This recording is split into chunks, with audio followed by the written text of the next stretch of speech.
we're here in sunny California driving the all-new Toyota Tacoma. At least it's normally sunny, not today.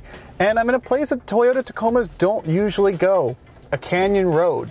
That's because the new Tacoma has coil-sprung rear suspension and a whole lot of other features that make it good to drive off-road and also on-road. So let's talk a bit about the big changes. First of all new architecture. It's a little bit longer and it's a little bit wider, but it remains about the same height, and it's only 30 kilograms heavier if you compare the gas to the gas engine. And that's because there's a new hybrid option. There are two powertrains available on Tacoma for Canadians, and they are the iForce and iForce Max. Let's start with the gas, which is called the iForce. It's a 2.4 liter turbocharged engine, which exactly matches the previous V6 for horsepower at 278, but it way surpasses it for torque, 317 pound-feet from that turbocharged 4-cylinder engine. For those wanting a little bit more, there is an available iForce Max hybrid system, which bumps that to 326 horsepower and 465 pound-feet of torque. This gives it a 0 to 60 time, believe it or not, of 7.7 and 7.2 seconds, depending on whether or not you select the hybrid or the gas engine, which makes it the fastest Tacoma ever. Go figure. And while we're stopped, it's a lot easier to talk about price from my phone. So you get 8 different trim grades in Canada. I'm not going to go through all of them here in the video, but we are going to talk about them in the article if you want the detail on trim grades and their prices. But let's talk about basically the bottom, the top, and what we're driving. The entry point is the SR5, and it starts at $50,511. And that's all in pricing, including freight, delivery, dealer fees, everything. That's what you'll actually pay at a dealer. The other thing is that it only comes as a double cab, and it only comes in 4-wheel drive. So the Americans get their choice of 2-wheel drive or 4, or extra cab or double.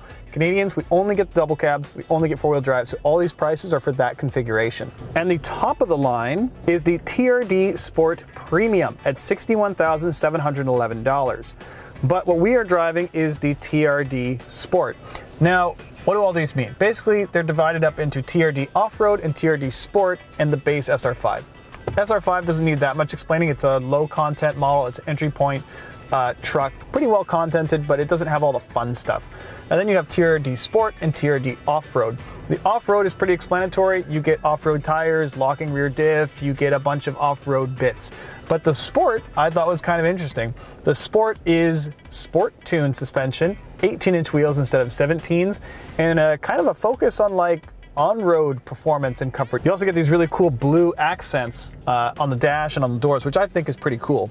And we're not driving one right now, but there is a 6-speed manual available. You can get the 6-speed manual not on the base model, but you can get it on TRD Sport and TRD Off-Road. Even though in the previous generation, only 5% of you bought the manual, but they brought it back. So keep buying it and they'll keep selling it, even though this one is a sturdy 8-speed automatic. More numbers, well, the payload and towing. So payload and towing vary depending on the specification of the truck. When you're talking about pickup trucks, there's like 18 different specs, but the maximum payload, if you get the right spec, is 1,700 pounds in the bed, and the maximum towing is 6,400 pounds. The hybrid will tow a little less because it's a little heavier. Expect around 6,000 pounds, but Toyota has not actually confirmed that yet, so that's a guess. But enough chit chat. Let's hit this soaking wet canyon road and see what this is like to drive where it should never go, a beautiful Malibu canyon. All right. Now, I have spent a significant amount of miles in the outgoing generation Tacoma, and while I did like it, one of my favorite compact trucks, it was very, very trucky to the point of a fault. It had a giant, like, tractor sounding V6. It kind of bounced around when you drove it on the highway. It was anything but athletic on pavement, which is fine. It was a truck and it did truck stuff, but it wasn't great on road. You tolerated the Tacoma on road because of what it could do off road. Stepping into the new one is so different. And the first thing I noticed when I get in this new one is the seating position is so much better.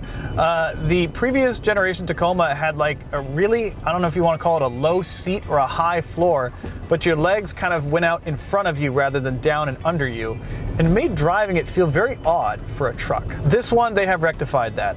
They have either dropped the floor or raised the seat, maybe both. They say that the hip point is 30 millimeters higher, and it makes all the difference, actually. It really feels more truck-like. My feet are down under me and not out in front of me. So that's my first thing I noticed. The other thing is that the steering is electric now, no longer hydraulic, and it is so much better. It's so much more accurate. Tacomas used to drive like they already had 50,000 miles on them in a steering sense. And this one is just beautiful. I don't know, it's carving up these canyon roads, no problemo. So part of what's new about it is a fully boxed frame. The previous frame was a C-channel design. This one is fully boxed, it's more rigid, and it feels a lot less like flexy. You know, driving on the road, it doesn't rattle and shimmy like the old one did. The old Tacoma was a pretty solid product, but I definitely noticed that right off the bat driving this new one. Now let's talk about this engine. This is a 2.4 liter single turbo, making 278 horsepower and 312-ish pound-feet of torque. And that is a huge improvement. The old V6, very reliable, but it didn't get excellent fuel economy, and it was very wheezy. So it's nice to see some actual horsepower under the hood of the Tacoma, which makes it, dare I say, athletic. Ooh, spunky. But I mean, we're driving on the road because we already drove it off-road. But I had a chance to try the TRD off-road version on a little rock crawl demo they had set up for us and some hill descents. It packs a lot of off-road features. It's got some trail cameras, which are nice. It's got hill descent control. It has crawl control. It's got a bunch of different terrain modes: rock, snow, mud, and sand.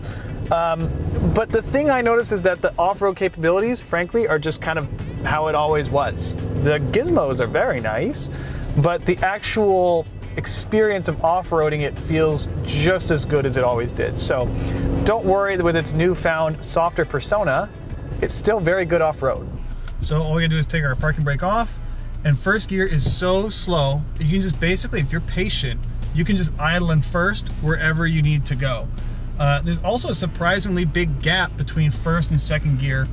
It is worth noting that I haven't actually driven the manual on-road, so gears higher than 2, don't really know, because we're just doing these slow little 4x4 trails. Yeah, I'll show you the gap between first and second. First, there.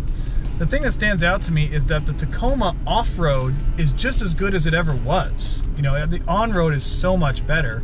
It's really interesting to see how it's changed. By the way, it has starting assist, so hill start assist. So we're on a hill, clutch is out, just roll right into it. And it's no harder than that.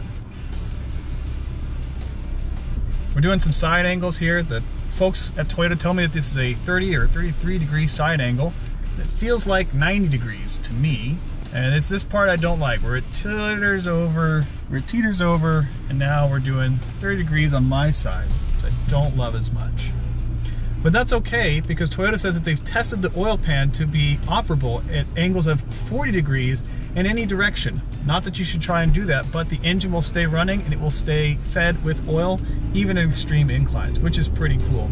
Now, some of the advanced features for the off-road are not available with the manual because of just how the manual transmission works. So you don't get crawl control, but really, first gear low is crawl control. And in fact, my foot's fully off the gas, and the engine really won't let itself stall. Even though we're going up a hill and the wheels are turned, it'll just patiently idle up whatever you point it at in first gear low.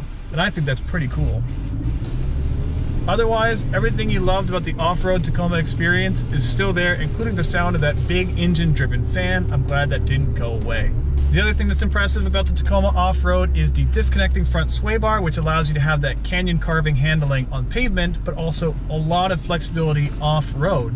And select models do have a lockable rear diff, which has been helping us climb some of these hills. But now let's go back to the on-road version to talk about pricing, spec, and when you can expect to see these in Canadian showrooms. Unlike a lot of newer vehicles when it goes to a new gen, the Toyota Tacoma is not significantly heavier than the one that it replaces.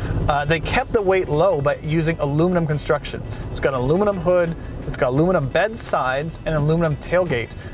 The bed liner itself is plastic, but don't get mad because it's been plastic on the previous gen as well. So for the previous 8 years, it has had a plastic bed liner, and it works fine. The other thing is that some of the finishes in here might look a little shiny to you on camera.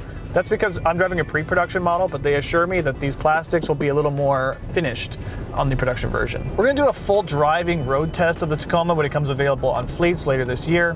But I think the takeaway here is that Toyota has managed to make the Tacoma more refined on-road without really sacrificing any of its off-road abilities. And I think that's pretty admirable. So if you're looking for something a little more in-depth, we did a full write-up on the Toyota Tacoma, which is on our website at Driving.ca. You can check that out. Or wait for our full road test, which will come out when these become available on the fleets. If you're asking when you get a chance to buy one, well, the Toyota Tacoma, this new generation, will arrive in Canadian dealers for January 2024 as a 2024 model year truck. For Driving.ca, I'm Clayton Seams.